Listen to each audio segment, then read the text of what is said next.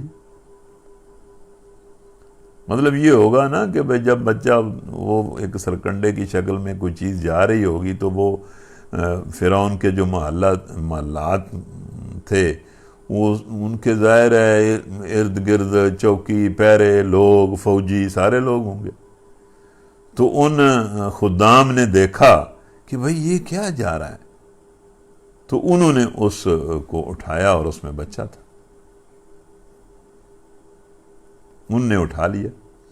اور قرآن کہتا ہے کہ اٹھایا اس لیے، مقصد ان کے اٹھانے کا یہ تھا کہ یہ بچہ انہی کا دشمن بنے اور انہی کے لیے مصیبت بن جائے. لیکن اس کا انہوں کو پتہ تو نہیں تھا، اٹھایا تو انہوں نے اسی لیے، تقدیر تو یہی تھی، پیچھے فیصلہ تو یہی تھا کہ یہ بچہ ان کے لیے رنج کا، مصیبت کا سبب بنے گا اور ان کا دشمن ہوگا. لیکن انہیں تو اس کا کوئی ادراک نہیں تھا.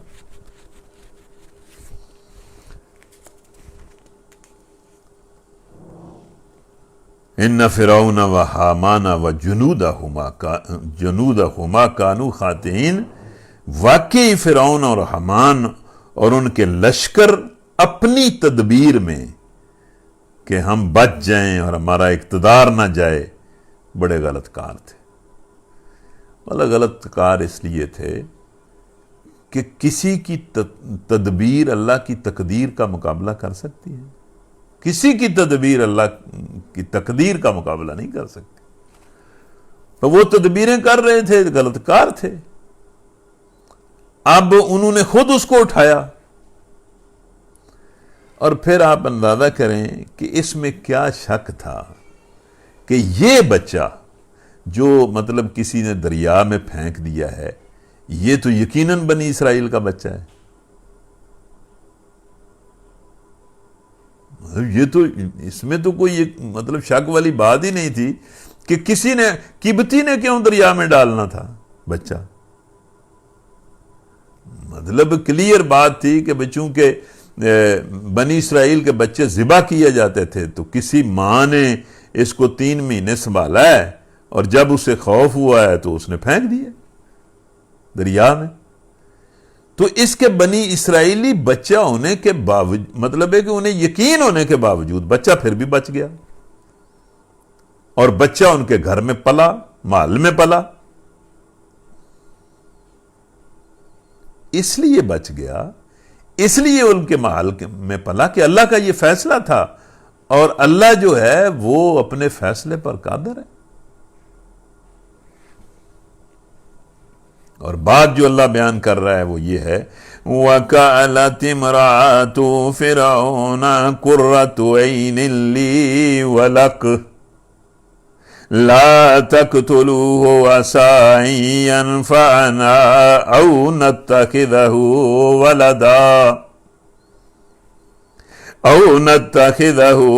وَلَدًا وَهُمْ لَا يَشْعُرُونَ.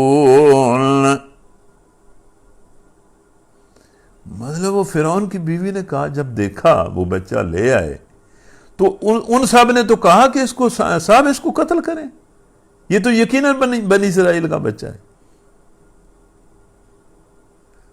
تو فرعون کی بیوی نے کہا کہ وہ اس کو نہ قتل کریں، تھوڑے کر لیے ہیں قتل.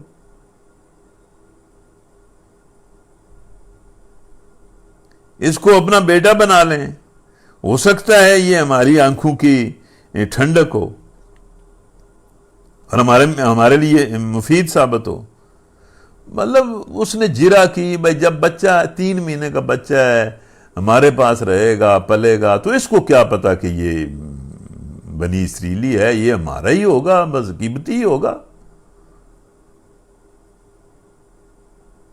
تو اس کو کیوں مطلب ہے کہ نہ کر قتل. فرعون کو اس کی بیوی نے کہا، اور فرعون جو ہے وہ بیوی کے ہاتھوں مات کھا گیا اور رضامند ہو گیا کہ چلیں نہیں قتل کرتے. اور پھر فرعون کی بیوی نے کہا کہ دیکھ یہ بچہ، دیکھ تو صحیح یہ کتنا پیارا ہے. یہ بھی قرآن مجید میں سورہ طٰہٰ میں آتا ہے کہ اے موسیٰ علیہ السلام ہم نے تیرے اوپر محبت ڈال دی تھی، جو تجھے دیکھتا تھا وہ تو مطلب ہے کہ تو اس کا دل موہ لیتا تھا. تو وہ بچہ بچ گیا. اب دوسری طرف کیا ہوا؟ دوسری طرف ظاہر ہے یہی ہونا تھا. قرآن کہتا ہے وَأَصْبَحَ فُؤَادُ أُمِّ مُوسَىٰ فَارِغًا إِنْ كَادَتْ لَتُبْدِي بِهِ لَوْلَا أَن رَّبَطْنَا عَلَىٰ قَلْبِهَا لِتَكُونَ مِنَ الْمُؤْمِنِينَ. ادھر موسیٰ کی ماں کا دل اڑا جا رہا تھا. مطلب ٹھیک ہے اللہ تعالیٰ نے وہی بھی بھیجی، مطلب یہ بھی کہا کہ بھائی فکر نہ کرنا غم. ماں کس طرح فکر نہ کرے؟ ماں اپنے ہاتھ سے اس بچے کو دریا میں پھینک آئی ہے. اس کا دل اڑا جا رہا تھا. بچے کی محبت میں یہ فارغہ کا لفظ ہے، اس کی تفسیر مفسرین نے لکھی ہے کہ اس کے دل میں سوائے اس کے بچے کے کوئی بات ہی نہیں تھی. کس طرح کوئی اور بات ہو سکتی تھی؟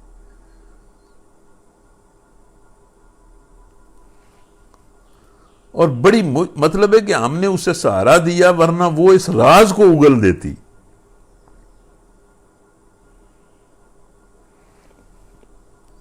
اور پھر اس نے کیا کہا؟ وَقَالَتْ لِأُخْتِهِ قُصِّيهِ فَبَصُرَتْ بِهِ عَنْ جُنُبٍ وَهُمْ لَا يَشْعُرُونَ.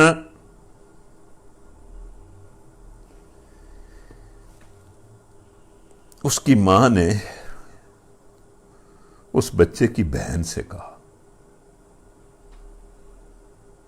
اس بچے کی ایک بہن تھی جو بڑی تھی، جس کی عمر کوئی 10-12 سال تھی، اور ایک اس کا بڑا بھائی تھا جس کا نام ہارون تھا. موسیٰ اور ہارون، ان کو بھی اللہ تعالیٰ نے نبی بنایا، لیکن وہ عمر میں بڑے تھے. وہ ہو سکتا ہے اس سال پیدا ہوئے ہوں جس سال وہ بچوں کو نہیں مارتے تھے، اور موسیٰ اس سال پیدا ہوئے ہوں جس سال وہ مارتے تھے.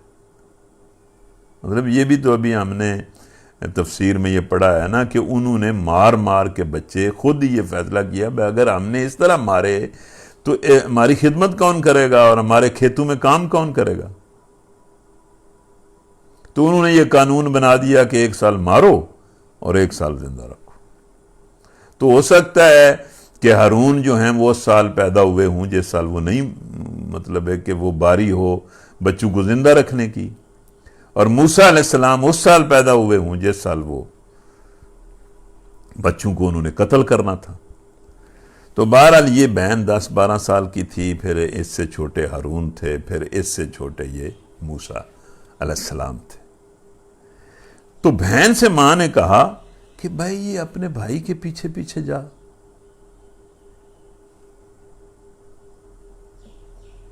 مطلب اس کو دیکھ کے اس بیچارے کے ساتھ کیا ہوتا ہے. اب 10-12 سال کی بچی پتہ نہیں وہ دریا کے کنارے کس طرح اپنے بھائی کو دیکھتی ہے، کس طرح ساتھ جاتی ہے.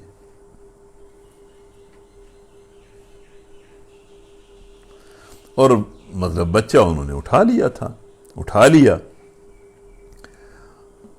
اور بچے کو انہوں نے دودھ پلانے کی کوشش کی. بچہ کسی عورت کا دودھ نہیں پیتا تھا، کسی چھاتی سے چمٹتا ہی نہیں تھا. اور انہوں نے بڑی فرعون کی بیوی کے دل میں چونکہ بے پناہ محبت موسیٰ علیہ السلام کے لیے تھی، اس لیے وہ بڑی پریشان کہ بھئی یہ بچہ دودھ نہیں پیتا. اور قرآن کہتا ہے وَحَرَّمْنَا عَلَيْهِ الْمَرَاضِعَ مِنْ قَبْلُ فَقَالَتْ هَلْ أَدُلُّكُمْ عَلَىٰ أَهْلِ بَيْتٍ يَكْفُلُونَهُ لَكُمْ وَهُمْ لَهُ نَاصِحُونَ فَرَدَّدْنَاهُ إِلَىٰ أُمِّهِ كَيْ تَقَرَّ عَيْنُهَا وَلَا تَحْزَنَ وَلِتَعْلَمَ أَنَّ وَعْدَ اللَّهِ حَقٌّ وَلَٰكِنَّ أَكْثَرَهُمْ لَا يَعْلَمُونَ. اب وہ بہن پتہ نہیں ادھر ہی کہیں پھرتی رہتی تھی یا کیا معاملہ تھا، ادھر ہی اس نے جب دیکھا کہ بھائی بادشاہ، اس کی بیوی یہ بڑے پریشان ہیں کہ یہ بچہ تو کسی کا دودھ نہیں پیتا، اور اس رش میں لوگوں میں گھس گئی، اور چھوٹی سی بچی کہنے لگی میں آپ کو بتاتی ہوں اس گھر کا پتہ جو اس بچے کی بہت اچھی کفالت کرے گی، اور اس طرح بچہ ماں کی گود میں آ گیا، بچہ ماں کی گود میں آ گیا، اور نہ صرف ماں کی گود میں آیا بلکہ مطلب فرعون کی بیوی آسیہ نے، جس کو بعد میں ایمان بھی نصیب ہوا، یعنی فرعون کدھر گیا اور آسیہ کدھر گئی؟ فرعون جہنم کے سب سے نچلے طبقے میں چلا گیا اور آسیہ جنت کے سب سے اعلیٰ طبقے میں چلی گئی۔ تو نہ صرف یہ کہ ماں کے پاس بچہ آ گیا، بلکہ فرعون کی بیوی نے اس ماں کو مالا مال کر دیا، اتنے تحفے دیے، اتنا پیسہ دیا کہ خاندان کی حالت ہی بدل گئی۔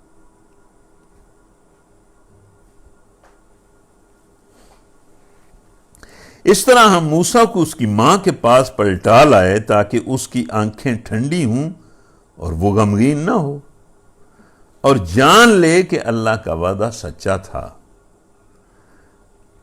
اور اللہ کا ہر وعدہ سچا ہے۔ یہاں مطلب ہمیں بھی سوچنا چاہیے کہ اللہ تعالیٰ نے جو وعدہ کیا ہے وہ سچا ہے۔ تو رکوع تو یہاں ختم ہو جاتا ہے، لیکن مطلب اس میں بہت سارے سبق ہیں، اور وہ سبق بھی آپ نے لے لیے ہوں گے، آپ کو مل گئے ہوں گے، لیکن ایک چیز آپ نے دیکھی کہ اللہ تعالیٰ جب کام کرتا ہے تو کس طرح کرتا ہے، کہ دنیا کے سب سے بڑے ظالم اور جابر کا سر کچلنے کے لیے، اور دنیا میں سب سے بڑا انقلاب برپا کرنے کے لیے اللہ تعالیٰ نے آغاز کے طور پر 3 عورتوں سے کام لیا۔ کہتے ہیں نا عورتیں کمزور ہوتی ہیں، عورتوں کا کیا ہے؟ یعنی دنیا کا سب سے بڑا جو انقلاب ہے اس کا آغاز کس نے کیا؟ اس کا آغاز 3 عورتوں نے کیا۔ میں مطلب جب اس قصے کو پڑھتا ہوں تو اپنی بہنوں اور بیٹیوں کو کہتا ہوں کہ فخر کریں اپنے آپ پر۔ آپ نے بھی تاریخ میں بڑے بڑے کام کیے، بڑے بڑے کام کیے،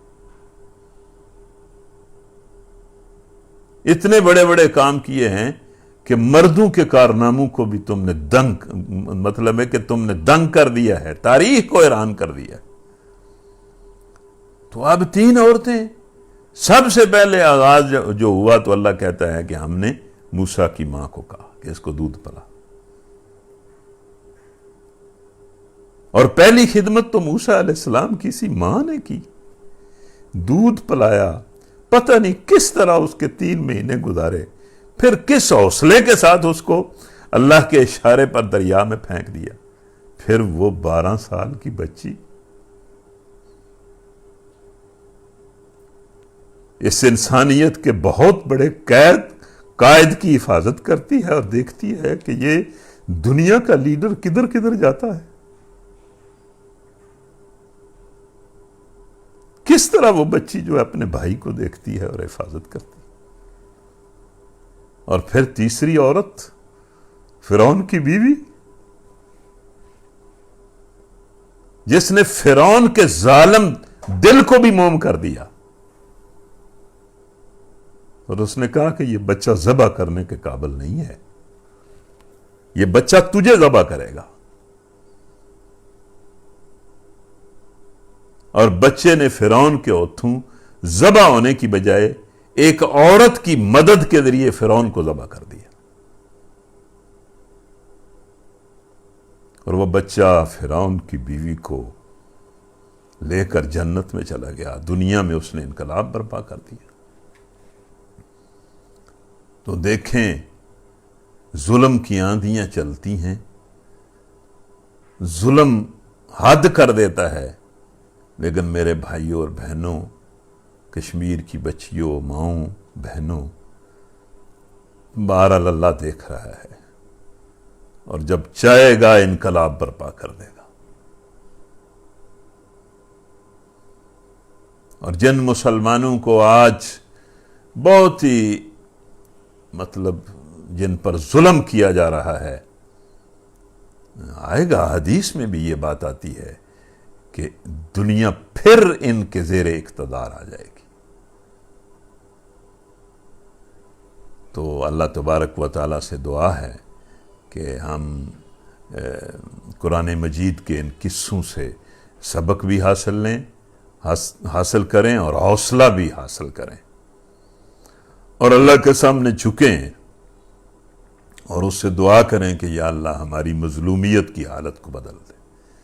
بہرحال میں اس قصے کو پڑھ کر، جہاں ہم اس قصے کو پڑھ کر حوصلہ پاتے ہیں، وہاں ہم اس قصے کو پڑھ کر اپنی قوم کی، اپنی امت کی ماؤں، بہنوں اور بیٹیوں کو سلام بھی پیش کرتے ہیں۔